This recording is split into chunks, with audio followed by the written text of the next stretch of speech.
Olá, pessoal.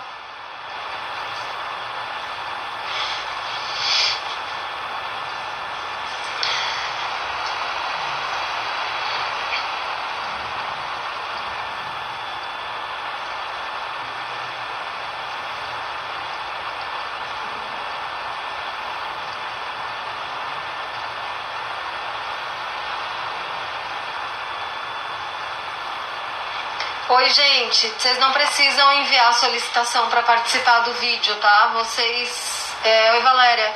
Quem enviou solicitação já está participando. Essa solicitação é para fazer parte, assim, para dividir tela comigo, então não tem necessidade, tá bom? Oi, Berenice. Eu só tô esperando mais um pouquinho pra gente começar o assunto. O assunto de hoje, eu vou falar um pouquinho pra vocês das atitudes em Mindfulness.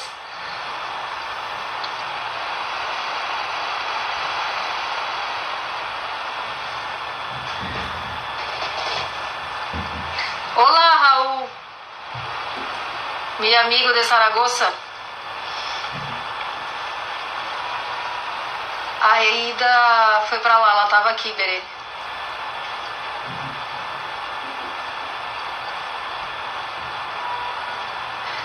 Pero Raúl, tú no vives en Zaragoza, tú vives en Teruel, ¿no?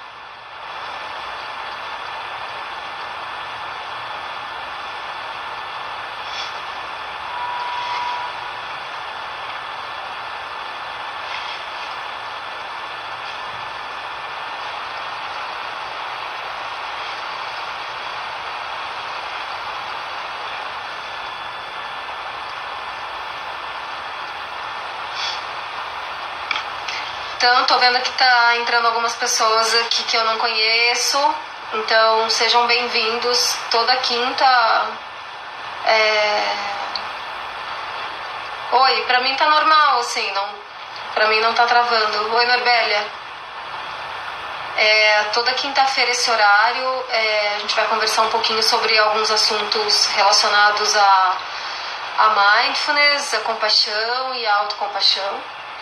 Então, o assunto de hoje, eu vou falar um pouquinho para vocês sobre as atitudes em Mindfulness ou as atitudes de Mindfulness, né? Que como eu coloquei na descrição do post de hoje, eu parti de uma definição, que é uma definição bem mais acadêmica, científica, né? Salvador reunido aqui, hein, gente? A Berenice, a Norbélia. Mentira, a Norbélia mora mais no interior, né? A Berenice também, mora em Lauro de Freitas. Então, assim, voltando, existe essa definição da Bishop de Mindfulness, que ela diz assim, né? Que o Mindfulness, ele pode ser definido sendo constituído por dois componentes. O primeiro componente do Mindfulness é a questão da regulação da atenção. Então, a nossa capacidade de regular a nossa atenção, mas para onde, né? Então, regular a atenção para a nossa experiência direta. O que é a experiência direta? São as nossas sensações corporais, os nossos pensamentos e os nossos sentimentos. Todos os fatos da nossa vida, tudo que acontece na nossa vida o tempo todo, a gente tem uma experiência direta disso.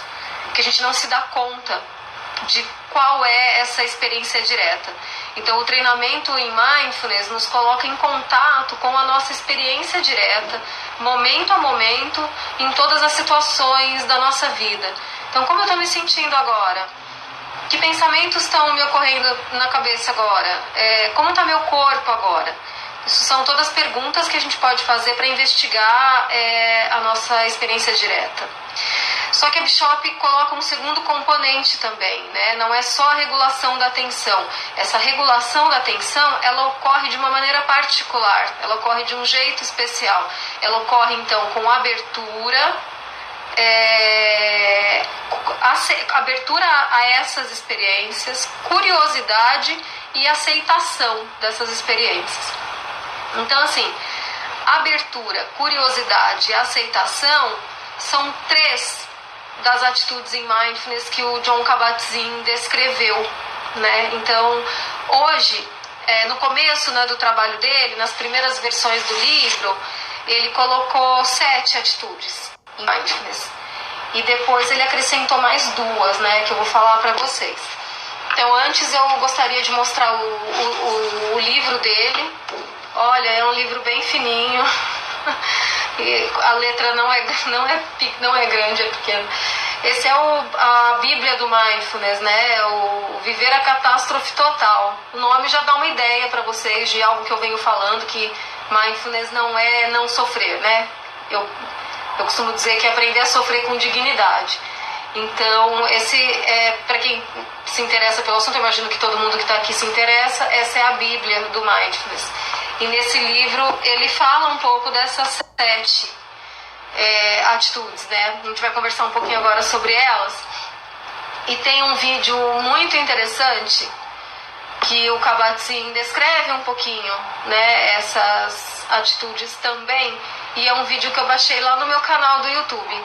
Como eu não tenho 100 seguidores ainda no canal do YouTube, o nome do canal é meio estranho, eu não tenho nem como falar aqui pra vocês. Então, o caminho que eu dou pra vocês entrarem lá no canal e assistirem ao vídeo é assim: no meu link, no meu perfil aqui no Insta tem um link. Então você vai clicar nesse link, esse link vai te direcionar para uma página e vai estar escrito lá, canal do YouTube. Então você clica lá e entra e faz favor para mim, se inscreve lá para eu poder ter um nome de canal melhorzinho. Eu já tenho 60 pessoas, faltam 40, assim. Que aí eu consigo falar para as pessoas: meu canal no YouTube é youtube.com/Érica Leonardo de Souza. Aí fica mais fácil, né? Vocês vão ajudar a tia ter um nome legal no canal do YouTube. Obrigada, Elise. Vamos alavancar o canal. Assim, eu não quero ter seguidores, tá? Eu quero ter um nome legal no canal para eu poder divulgar para as pessoas, né? Uma outra coisa também que eu quero oferecer para vocês é um infográfico, que quem fez esse infográfico foi minha grande amiga Renata Neto, instrutora de Mindfulness também, e ela fez esse infográfico lá para a Rede Conecta. Então vocês podem encontrar esse infográfico ele é um resuminho assim, das 9 atitudes em Mindfulness, é bem legal, vocês podem mandar para os pacientes de vocês, assim, é um material bem bacana. Como é que eu vou fazer para disponibilizar esse infográfico para vocês? De 2 maneiras, tá? Ou vocês entram lá na página do Conecta no Facebook, www.facebook.com/redeconecta, com 2 T's o Conecta, tá bom? E vai nas fotos que vocês vão encontrar lá esse infográfico, tá bom? A outra maneira que eu vou disponibilizar para vocês, eu vou mandar para minha lista de transmissão no WhatsApp. Então, quem ainda não se inscreveu lá na lista, manda uma mensagem para mim. Vou deixar o telefone, né? Escreve cadastro, manda uma mensagem para mim escrito cadastro e o nome de vocês. Não precisa falar olá, sou fulano, nada. Cadastro e o nome de vocês, tá bom? O telefone, eu vou escrever aqui.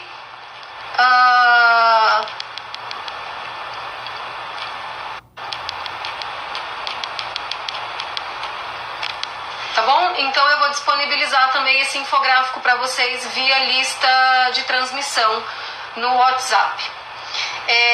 Quem ficou confuso, perdeu o número e tal, pode me mandar um direct, eu dou um número para vocês. Eu gosto bastante desse infográfico, vai ser bastante útil aí para vocês. Então vamos começar falando das atitudes, né? A primeira atitude que o Kabat-Zinn descreve no livro é a questão do não julgamento. Essa é a atitude mais polêmica do Mindfulness, porque assim, é uma das mais importantes, né? E ela é polêmica por quê? Porque as pessoas acabam achando que não julgar é a gente não avaliar as coisas. Legal, e aí você vai atravessar a rua, você não avalia se o ônibus está perto ou não de você, você morre. Então, assim, julgar no sentido de avaliar as coisas para poder tomar uma decisão, isso é uma característica humana que a gente não pode perder nunca. A questão do julgamento aqui é quando a gente fica assim, avalia as coisas com base no gosto, não gosto, quero, não quero, bom ou ruim, esse tipo de coisa, né? E aí também O Kabat-Zinn explica isso muito bem. Não é que a gente vai deixar de fazer isso. Uau, como eu sou boazinha, eu não tenho gosto, né? Eu não tenho esse gosto, não gosto, eu sou neutra.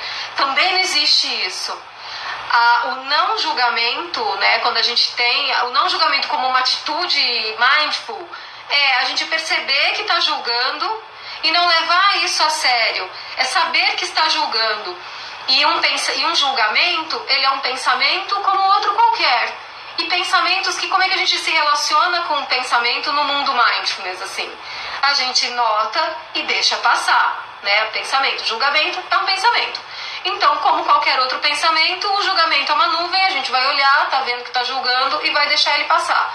Ou seja, a gente não vai basear as nossas escolhas, a nossa vida, tudo nessa coisa do quero, não quero, gosto, não gosto. É o julgamento de valor que a gente observa com mais cuidado quando a gente se propõe a ter uma vida baseada em mindfulness. Por que eu estou falando vida baseada em mindfulness? Porque essas atitudes são atitudes que não é só na meditação mindfulness, a gente pode levar essas atitudes, né, treinar essas atitudes na nossa vida diária, em qualquer situação que a gente tenha na nossa vida diária. Pô, na nossa vida diária a gente julga o dia inteiro. Eu gosto, não gosto, quero, não quero, é ruim, é bom, o dia inteiro. Então nota, né, o tanto que as tuas decisões, o tanto que tua vida não está sendo pautada por esse gosto, não gosto, quero, não quero, isso é bom, isso é ruim. Sempre muito ou preto ou branco, né? A gente precisa aprender a transitar um pouco numa escala mais de cinzas. As coisas não são assim tão pretas ou tão brancas. Tá bom? A segunda atitude, né, que ele descreve é uma atitude que, assim, tipo assim, eu brinco, pra mim é a atitude mais difícil, né, que é a paciência. Então, paciência pra tudo, né, não é só a paciência pra ficar na fila esperando, mas é simplesmente, ninguém olha pra um rio e fala assim, anda logo, porque eu tenho pressa, eu tenho só 5 minutos para te olhar, então eu gostaria que você corresse mais rápido do que você está correndo, né? Ninguém faz isso com a natureza. E assim, se a gente se entender também como uma natureza, que também tem seu fluxo, que também tem seu processo, que também tem seu tempo para as coisas, né? A gente vai entender o que é ter uma vida com paciência, né? Eu nunca fui eu vou acabar dando alguns exemplos pessoais nessa coisa das atitudes, até para vocês verem como é que eu uso isso para minha vida. Afinal de contas, eu estou dizendo que isso é tão bom. Será que eu uso isso para minha vida? E no final das contas, o melhor que eu tenho para oferecer para vocês é a minha prática, né? Porque ler, vocês leem no livro, né? Então, eu nunca fui muito pacienciosa, né? Isso sempre foi uma coisa a ser desenvolvida, e eu não tive muita escolha quando os meus 2 cachorros morreram no intervalo de 3 meses, né? Então, assim, como não ter paciência com essa dor?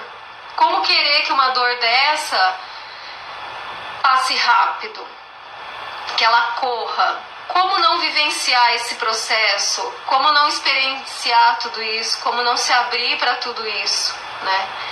Então, passar por tudo isso, assim, ainda é um exercício de paciência, né? Porque quando eu acho que tá ok, falar, acho que passou. Sabe quando você tá no mar e só tem aquelas marolinhas, aí você acha que tá seguro, aí fica lá distraído e, vem uma onda e te derruba, assim, você vai com a fuça na areia. Luto é assim, né? A hora que você acha que passou, você vê que não, né? Vem um tsunami, assim. Então a paciência é basicamente isso, é a gente poder estar aberto, momento a momento, à vida como ela é, como ela se apresenta, né?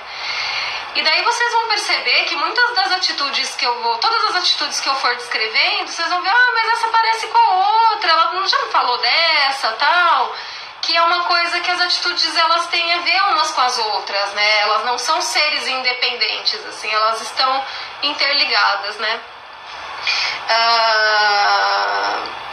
O outro exemplo é a questão da borboleta, né, que ele dá no livro. Ele fala, a gente não tem como acelerar o desabrochar de uma borboleta. Se a gente abre o casulo antes da hora, a gente mata ela. A terceira atitude é uma atitude que é o que a Bishop chama lá de curiosidade, né? Que é muito falado no Mindfulness, essa atitude de curiosidade. Usa-se muito esse termo, né? O Kabat-Zinn, ele chama isso de mente de principiante. Então, quem tem mente de principiante é a criança. Então, a criança, ela de fato, a maioria das coisas que ela está experimentando na vida dela, ela está experimentando pela primeira vez. Eu acho que a criança... Quer dizer, se a gente quisesse se dar assim, uma vida mais de mente de principiante, a gente até poderia procurar coisas, né, diferentes para fazer e tudo mais. Mas a criança é tudo muito novo para ela. Então, quem lida com criança ou quem tem filho, quem já observou criança, sabe que ela vai ávida, né? Ela vai explorando, ela vai descobrindo as coisas, ela não tem preconceitos sobre aquelas situações, né? Que a coisa da mente do principiante, ela tem muito a ver com o conceito de mindfulness da Ellen Langer, que é a coisa assim da gente viver com referências muito fixas, muito rígidas e inflexíveis. Isso é assim e pronto. Então não se abre para até ir, por exemplo, num lugar que você já foi e não foi legal, e, enfim, né? Cada momento é um momento diferente. Cada vez que a gente vive uma coisa, não é a mesma coisa. Pode ser parecido, mas não é a mesma coisa. Nenhuma respiração é repetida. Cada respiração que a gente dá é uma respiração nova, né? Então, vou pensar do micro para o macro, né? Deixa eu ver como eu vou respirar agora, né? Você olha para isso com curiosidade, assim, né? Então, eu vou dar outro exemplo pessoal bastante recente, assim. O meu segundo cachorro, ele morreu por causa de um câncer, né? E daí ele se tratou numa clínica e o outro cachorro morreu lá também, mas não foi de câncer, é porque eles têm uma UTI, então eu acabei levando lá. E aí hoje eu tive que voltar nessa clínica, porque eu descobri que a cachorra que sobrou, ela tinha um carocinho, até outro dia a gente tirou o carocinho, fez o exame e era um câncer, né? Então eu tive que voltar lá hoje, depois de tudo que aconteceu, depois das perdas e tudo mais. E aí confesso que eu fui um pouco com medo, assim, tipo, né? Mas eu tenho essa coisa da mente do principiante. Tá, eu tô indo lá agora, é fevereiro de 2019, não é a mesma coisa, não é a mesma situação, não é a mesma Érica, um monte de coisa aconteceu, como é que vai ser, né? E aí foi interessante, porque eu entrei, aí as meninas me receberam super bem, tal, porque já me conheciam, e daí tinha os sofás com as almofadas, né? Tinham 3 almofadas em cada sofá, são 2 sofás. E daí eu percebi que todas as almofadas, exceto uma, a capa da almofada, exceto uma almofada, era nova. E daí eu olhei pra moça que trabalha lá e olhei pra ela e peguei a almofada na mão do gatinho. E eu tenho uma foto, né, com o meu cachorro que morreu de câncer. Eu tenho uma foto, eu e ele, e a gente encostado nessa almofada do gatinho. E aí eu virei pra ela e falei assim, eu me lembro muito essa almofada me traz recordações, né? E daí ela virou e falou assim, sim, porque é a única daquela época. As outras todas são novas. E aí foi quando eu pude olhar e falar, sim, tem alguma coisa daquela época, mas não sou mais a Érica de um ano, porque exatamente um ano eu estava chegando ali para ele fazer a primeira cirurgia. Não era mais a mesma Érica, não eram mais as mesmas almofadas, né? E daí eu comecei a olhar e falar, o que eu gosto daqui? Ela estava colocando suplementos na máquina de café. Aí eu falei, quando você terminar eu vou tomar o café com leite, porque eu amo o café com leite daqui. E aí de repente a experiência de estar lá novamente para cuidar novamente de um câncer, ela se tornou ok. Porque teve um pouco essa mente de principiante, né? Como é que tá a clínica agora? Quem tá trabalhando lá? Como é que são as pessoas e tudo mais, assim. Não foi tão ruim reviver, né? Tudo aquilo quando eu cheguei lá. E quando a gente vivencia as coisas, é o fluxo da vida, né, Elise? E quando a gente vai vivenciando as coisas com essa mente de principiante, a gente vai podendo ver justamente isso, que a mente do especialista, daquele que sabe tudo, que tem a rigidez, não tem muita novidade, né? Na mente do especialista, há poucas possibilidades. Na mente do principiante, são possibilidades infinitas de experiências que a gente pode ter. A vida fica muito mais rica, né? Muito mais plena. Bem, a quarta atitude é a confiança, né? Então, como o Kabat-Zinn diz aqui, o que é a confiança? O que é a gente ter essa confiança, né? Essa atitude de confiança? É desenvolver uma confiança básica em nós mesmos, né? Desculpa se tem algum moço aí. Nos nossos sentimentos, é confiar na nossa capacidade de se curar, é confiar na nossa capacidade de compreender a nossa mente, é confiar na nossa sabedoria interna, né? É confiar na nossa mente sábia. Sempre eu estou falando da mente sábia para vocês, né? Serra do Espírito Santo, obrigada, Leide.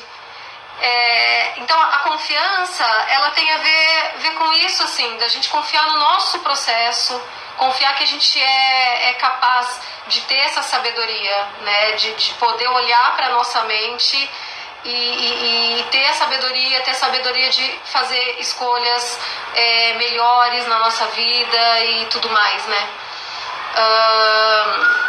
Aqui a Rê colocou uma frase assim, né, muito legal: é impossível ser como outra pessoa. Nossa única esperança é nos tornarmos mais plenamente nós mesmos, né? Confiança também tem muito a ver com a autocompaixão, né? Da gente confiar em quem a gente é nesse momento, o que quer que a gente seja, do jeito que a gente esteja, né? A outra atitude, a quinta, ela se chama não lutar, ou ausência de esforço. E aí ele usa uma história no livro que eu gosto muito, assim, que é como que é uma armadilha de macaco na Índia. Então eles pegam um coco, fazem um buraco e botam uma banana do outro lado, lá dentro do coco, né? Então, o que acontece? O macaco vai olhar aquilo, vai ver a banana, vai falar uhul, vai botar a mão assim, dentro do coco, né? Daí ele vai apertar, vai pegar a banana. Quando ele faz assim com a mão, que ele vai puxar para sair, não sai. Ele começa a se debater com aquilo, ele tá preso, né? A única maneira dele se soltar dessa armadilha, dele sair, dele se livrar do coco na mão dele, é quando ele solta, quando ele abre. Então, assim, muitos dos nossos sofrimentos na vida é porque a gente insiste em se agarrar, em querer ter o controle de todas as coisas, não soltar. Pensa num relacionamento que a gente já sabe que tá acabado, né? Que já tá terminando. Não quero que termine, eu não quero. E você fica agarrado naquilo e você sofre e a outra pessoa sofre e fica um sofrimento danado, né? Então, assim, uma vez muito forte que eu senti o que é esse soltar, eu senti isso muito no corpo, assim, sabe? Eu acho que meu corpo ficou até mole, assim. Foi logo, faz um ano isso, né? Também, exemplo do cachorro, né? Ele tinha feito uma cirurgia para retirada da próstata, o câncer dele foi na próstata.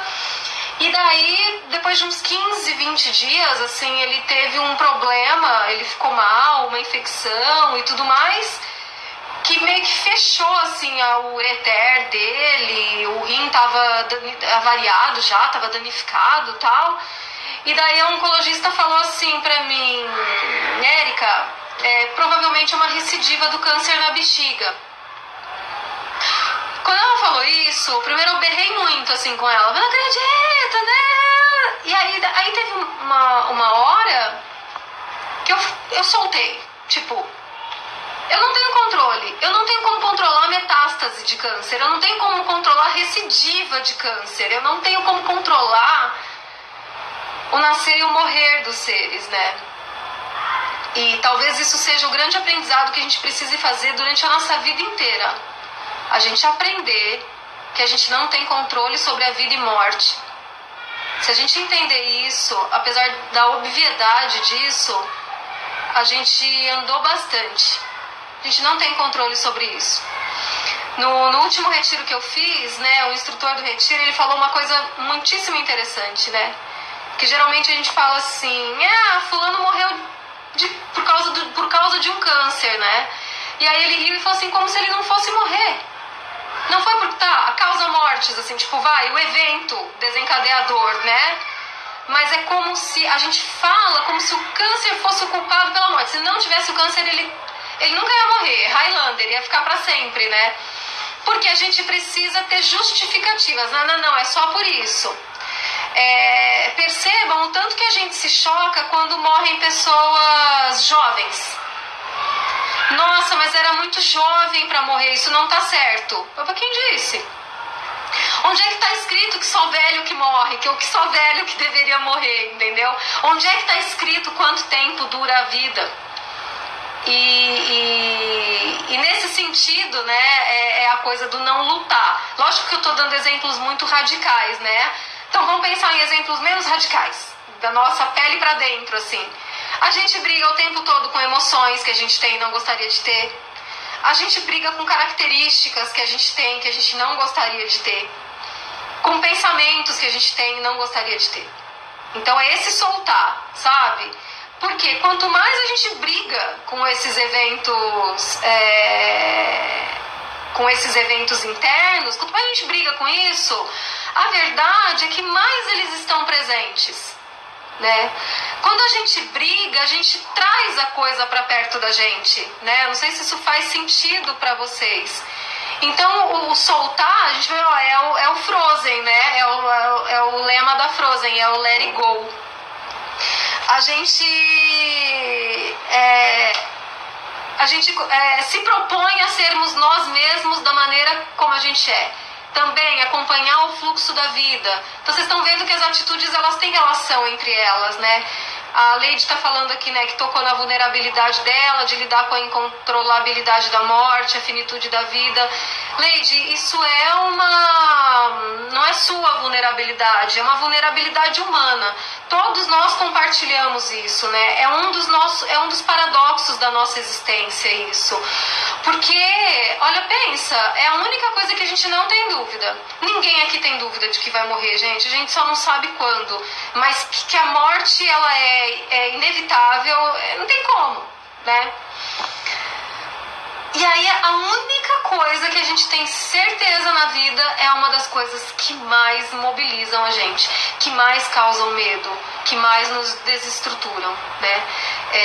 Eu vou dar um spoiler, eu sempre dou spoiler desse filme, mas quem assistiu vai lembrar do Melancolia, né? Que ia cair um meteoro na Terra, então o meteoro estava se aproximando, tal, todo mundo ia morrer, isso estava posto, tá? Os caras estavam lá esperando morrer. E aí o personagem do filme se mata, né? E a gente fala, nossa, mas, cara, ele ia morrer, por que não conseguiu esperar? Porque ele era ansioso, ele tinha que controlar a morte dele. Né? Não tinha jeito. O não lutar, então, daí, gente, o let it go, o soltar, o deixar ir, imediatamente nos remete à sexta atitude, que é a aceitação. Eu vou fazer uma live só de aceitação, porque é super complexo. Quando a gente fala assim, terapias baseadas em mindfulness, aceitação e compaixão, que é como eu denomino a sigla, qual que é a tua linha? Terapia baseada em mindfulness, aceitação e compaixão. É essa a minha linha de trabalho, tá? Então eu quero fazer uma live só sobre aceitação. Tem as fases da aceitação, tem exercícios que a gente pode fazer, né, para aceitação, tudo mais. Mas eu vou falar um pouquinho disso aqui. Aceitar é muito importante, né, o que eu vou frisar agora, que aceitação não tem a ver com resignação. Resignação é uma coisa muito passiva. A gente senta e espera. A aceitação, ela é algo ativo. né? A aceitação é quando a gente para de brigar com as coisas que estão acontecendo, ou fora da nossa vida, ou para dentro da nossa pele. Emoções, sensações físicas, tipo dor e pensamentos, tá bom? O processo de aceitação, gente, para quem vai trabalhar com Mindfulness na clínica, ele é a base de todo o resto que a gente vai fazer. Ele é a base para o corpo que você tem, ele é a base para um diagnóstico, ele é a base para o tanto que você vai se envolver no tratamento, no teu processo, no tanto que você vai meditar ou não. Aceitação é a base. No seguinte sentido, é quando você solta, você fala, tá, eu já não aguento mais lutar, então tá, eu aceito. O que eu tenho que fazer agora? É a hora que você desperta e fala, o que é que eu tenho que fazer agora? Qual que é o próximo passo? O Rogers falava isso, que o paradoxo da aceitação é esse. O paradoxo da mudança. Eu só posso mudar quando eu aceito, né? Então a aceitação ela é muito, muito, muito, muito importante. Então, lembrando, tá? Não significa resignação, não significa que a gente não vá mudar as coisas que a gente gostaria de mudar, mas significa que a gente aceita as coisas como elas são neste exato momento. Por exemplo, na clínica, Elise, eu uso muito, assim, lógico, eu uso exemplos da pessoa, né? Eu mostro a briga. Eu gosto muito de usar um vídeo, eu sempre parto desse vídeo, né? Até no programa que a gente faz lá da telemedicina do Einstein, que eu trabalho num programa de gerenciamento de estresse ocupacional, de manejo de estresse ocupacional, na telemedicina do Einstein, a gente desenvolveu esse programa, a gente colocou esse vídeo. E foi um vídeo que eu aprendi no Mindfulness, né? Nos cursos de Mindfulness que eu fiz. Se você digitar lá no Google, a mosca e o samurai, você vai ter acesso a esse vídeo. Esse vídeo, ele mostra as 3 etapas da aceitação. A briga, a desilusão e a aceitação radical da realidade, né? Então, eu sempre passo esse vídeo com os meus pacientes e aí a gente vai trabalhando, assim, porque ele é uma metáfora, né? Então ó, com o que você tá brigando? Eu já sei o que eu quero, né? Mas, enfim, com o que você tá brigando na tua vida, assim? Olha só, o samurai tava brigando lá com a mosca. Com o que você tá brigando na tua vida? E aí a pessoa vai trazendo aquilo pra vida dela. É lógico que não é numa sessão que a pessoa sai, hoje minha sessão foi de aceitação, eu tô aceitando tudo na minha vida. Aceitar é um trabalho pra vida toda. Todo dia a gente tem que aceitar alguma coisa. Hoje eu tive que aceitar que eu tirei um caroço da minha cachorra achando que fosse uma queratina. E não era um mastocitoma, era um câncer. Então, de novo, eu tô às voltas com a palavra câncer, neoplasia, cirurgia, né? O bom é que dessa vez é um câncer bem, né, levezinho, grau meio, e não vai ter quimioterapia, não vai ter esse sofrimento todo, né? Mas vai ter que fazer um outro procedimento cirúrgico, vai ter que tirar a margem, vai ter que tirar linfonodo, ela vai pra faca de novo, acabou de ir, operar o joelho e tal. Então, assim, foi uma situação nova na minha vida. Então, no primeiro momento, eu chorei, eu me revoltei. Porra, por quê? De novo, cara, mas de novo, não tem outra pessoa. Não tanto cachorro, sacanagem, né, falar isso. Mas de novo, mas por quê, né? Aí, Érica, é o que temos para hoje. É isso. O que você vai fazer? Mandei um áudio para um oncologista. Renata, pelo amor de Deus, me atende hoje, eu quero resolver isso logo, e papapá. E fiz o que eu tinha que fazer, entendeu? Mas quando as coisas vão acontecendo, e aí assim, não é que não acontece essa fase da não luta, então as coisas batem na gente, você é um anjo de candura e você recebe tudo aquilo assim, vem mais, pode bater mais porque eu sou toda aceitativa. Gente, isso não existe, é dia a dia. É situação a situação.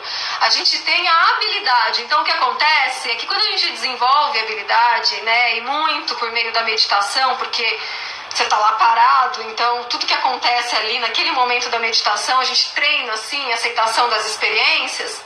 O que acontece é que a gente passa por essas 3 fases muito rapidamente, né? Então eu passei pelas 3 fases da aceitação, tipo, da Vila Olímpia até a minha casa, que durou 40 minutos. Mas demora, né? Então você vai treinando, enfim. E as práticas de mindfulness, tanto as práticas formais quanto as práticas informais, ajudam muito a gente a fazer isso, tá? Respondi, Elise? Deu pra dar uma clareada?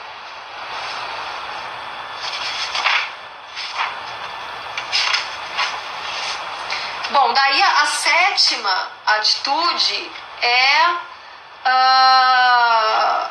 o soltar. Esse que é o let it go. Não lutar não é o let it go. Esse que é o soltar, que é o let it go. É o deixar ir, né?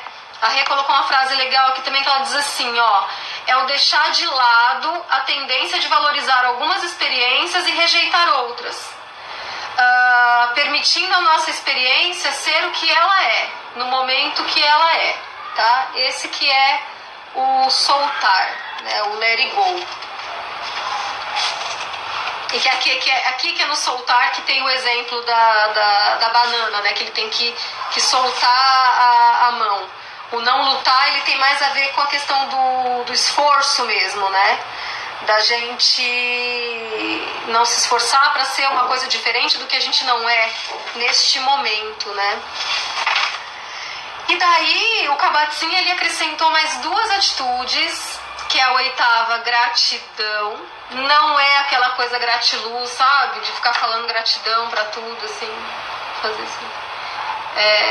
Não é uma crítica, vocês agradecem do jeito que vocês quiserem, mas o que é a gratidão de verdade? Como é que a gente consegue ter uma gratidão genuína? Quando a gente consegue entender, não é nenhuma compreensão cognitiva, né?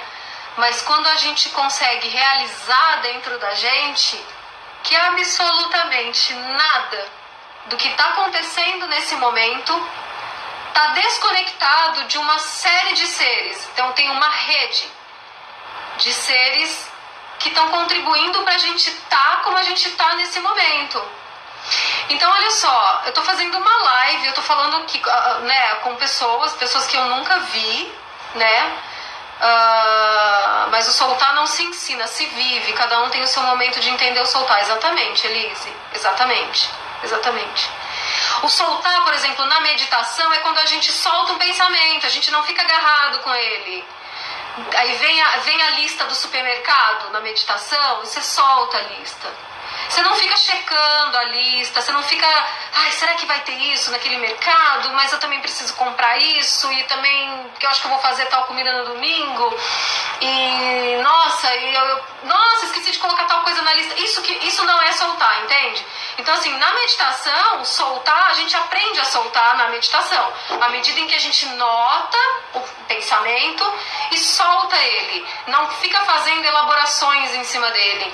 Então, à medida em que a gente nota uma emoção e não fica fazendo elaborações em cima dela, será que é certo eu sentir isso? O que é isso que eu tô sentindo?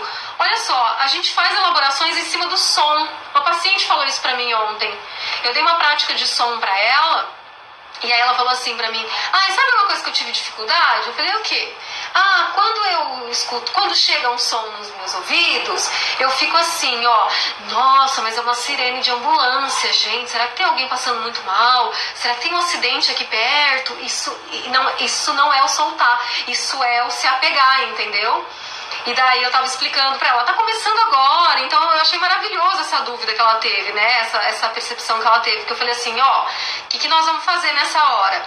É um som, é ambulância, opa, volta, a âncora é prestar atenção nos sons e não elaborar em cima do som, não elaborar em cima do conteúdo, né, começar a interpretar o som, de onde vem, enfim, todas essas coisas, mas sim nas características físicas do som. Se é alto, se é baixo, se está perto, se está longe, se é mais agudo, se não é, e com ele até o fim, sabe? E aí eu fui trabalhando isso com ela.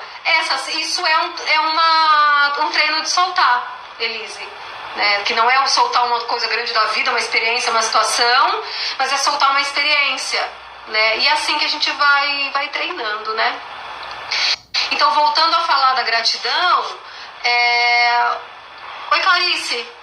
voltando a falar da gratidão, então quando a gente se dá conta das coisas, do tipo, então tá, eu tô aqui fazendo uma live, eu preciso da internet.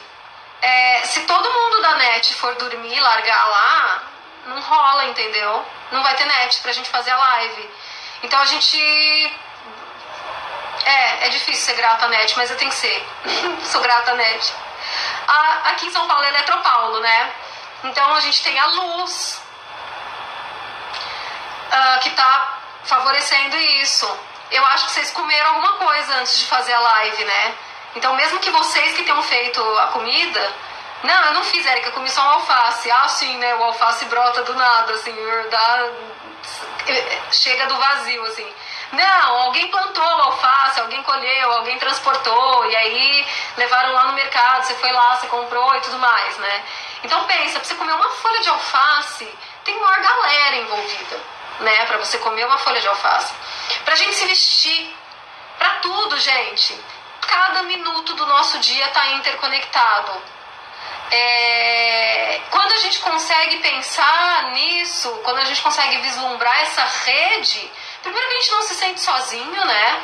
Segundo que a gente começa a perceber também que a nossa existência nesse mundo também está apoiando a vida de outras pessoas, né? E sinceramente o que mais me motiva a fazer essas lives assim é isso, né?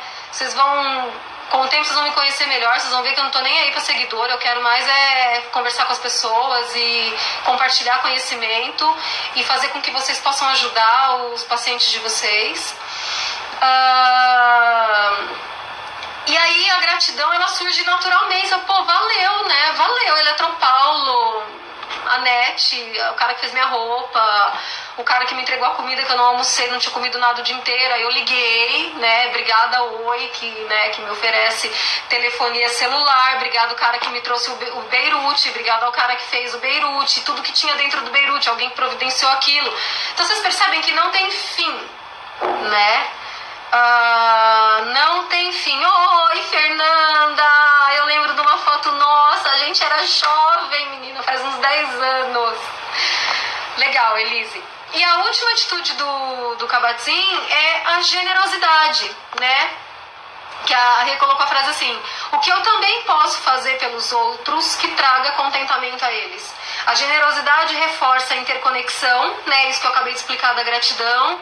Demonstra que você se importa e que está dedicando tempo e atenção a alguém além de você. Então, é isso. São essas as 9 atitudes de mindfulness. Acho que ficou um pouco confuso só acho que eu confundi um pouco a coisa do hora que eu fui explicar do não lutar e do soltar, porque eu acho que elas ficam bem interligadas mesmo. Então, eu falei tudo que eu tinha que falar pra vocês e tô aberta a dúvidas, a perguntas, a comentários. Alguém perguntou da Ida, agora ela chegou aqui, ela tá aqui. E tô à disposição de vocês pra gente conversar. Oi, Leide, obrigada. Obrigada a você por estar aqui também, tá? Obrigada, Selma. Obrigada a vocês, porque falar sozinho é meio estranho, mas beleza.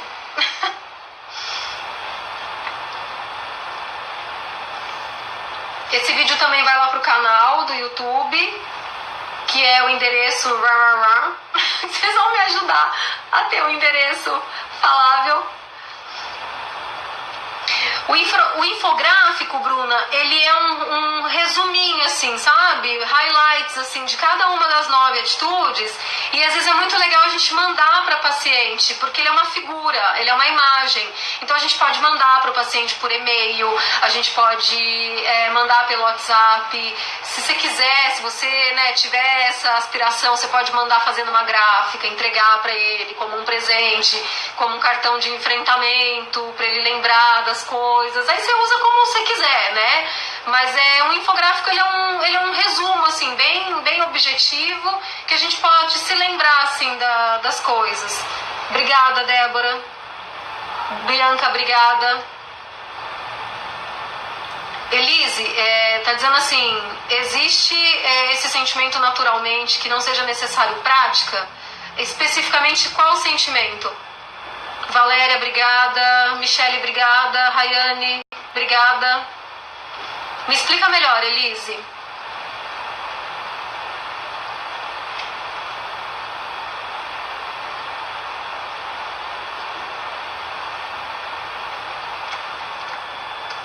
de sentimento naturalmente que não seja necessário prática.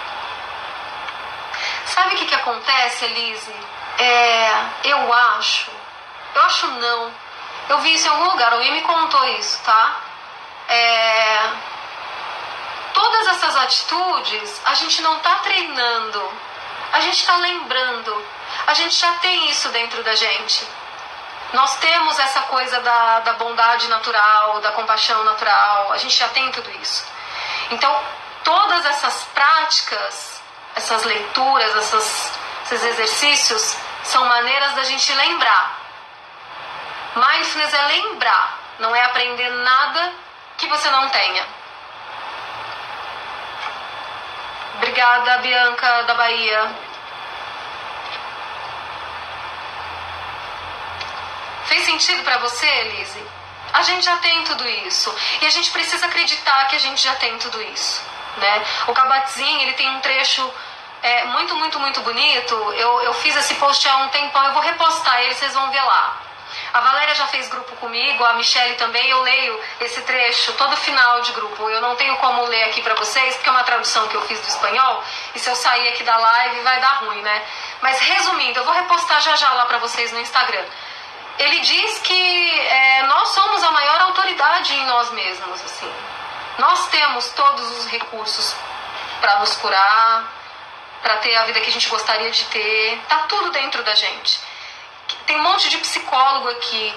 A gente não dá nada para os nossos pacientes. Nós somos lanternas. Um professor de mindfulness, um psicólogo, um psicoterapeuta, ele tem uma lanterna. É uma lanterna bacana, vamos dizer assim. Mas é uma lanterna. Ele vai lançar luz, ele vai botar luz em coisas que estão lá naquela pessoa que ele está ajudando.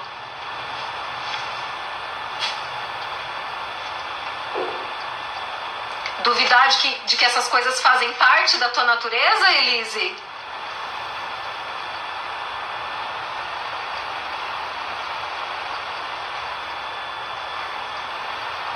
Oi, obrigada, Lê.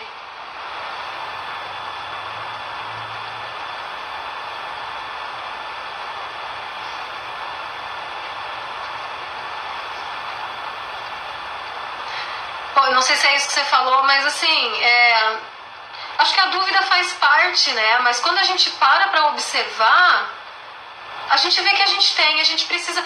Quando você não tem certeza, só acredita, só tenha fé. Fé é isso. Fé você não precisa ter certeza, né? Fé é fé. mas não é fé em outra coisa, é fé em você mesma.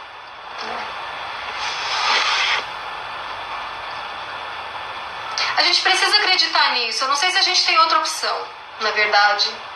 Qualquer outra opção que não seja acreditar que nós temos os recursos para sermos felizes é um tiro no pé. É natural. Só é possível a gente exercitar isso, a gente chama de treino. Só é possível porque está dentro da gente. É igual um músculo. Tá, não vamos falar do povo que bota silicone, né, em alguns lugares, assim. Mas, tipo, essa coisa aqui. Ai, gente, tadinho. Esse é um bom exemplo. Ele tá aqui, pobrezinho. Murchinho. Se eu começar a treinar, ele vai ficar grande, assim. Ele não vai ficar muito grande, ele vai ficar um pouquinho só, tá? Mas ele tá aqui. Eu não vou enfiar um músculo novo aqui, entendeu? Ele tá aqui. Natane, vai pro YouTube, tá? Você pode assistir lá no meu canal, que não tem um nome legal ainda. Deixa eu ver. Obrigada, Tereza. Aceitação não é passiva, ela só se completa com ações comprometidas com aquilo que é importante pro sujeito. Exatamente. Não se trata apenas de sentar no meio fio e fazer o quê, né? Minha vida é assim. Exatamente, Leide, exatamente. Só que, por exemplo, os pacientes, eles têm medo da aceitação. Porque essa palavra é uma palavra ingrata, né, na nossa língua. Uma paciente já falou isso pra mim, exatamente assim. Mas eu não quero aceitar, ou eu não quero ter autocompaixão, porque se eu tiver, eu não vou mudar aquilo que eu gostaria de mudar em mim. E aí foi super bacana essa percepção dela, porque ela me deu a oportunidade da gente trabalhar o conceito de verdade, né?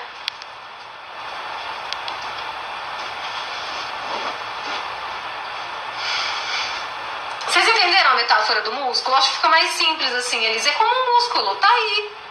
Né? Se você treinar, ele fica mais fortinho. Se você não treinar, ele fica mais fraquinho.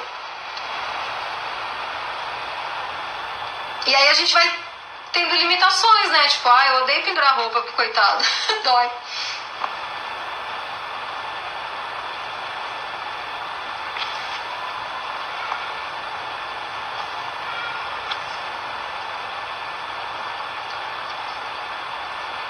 Mais alguma coisa?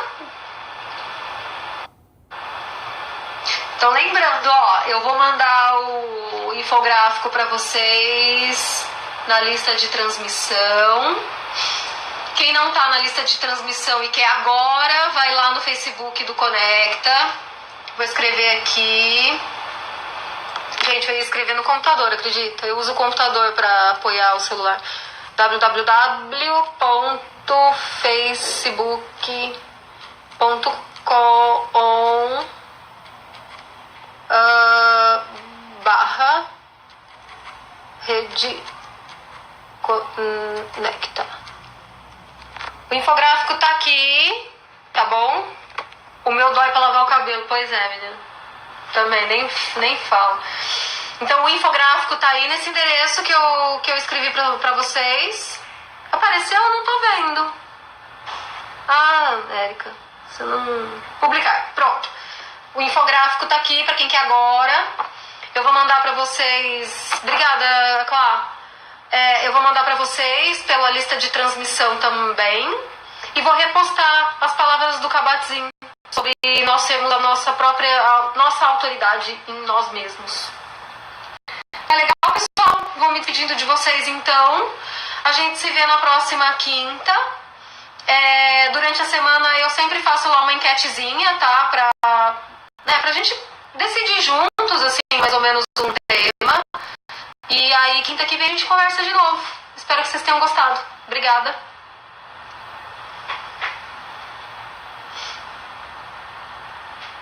Obrigada, Elise. Eu também gostando bastante. Boa noite, Clá. Obrigada, Celi. Muito obrigada, pessoal. Então eu vou desligar aqui até quinta, tá bom?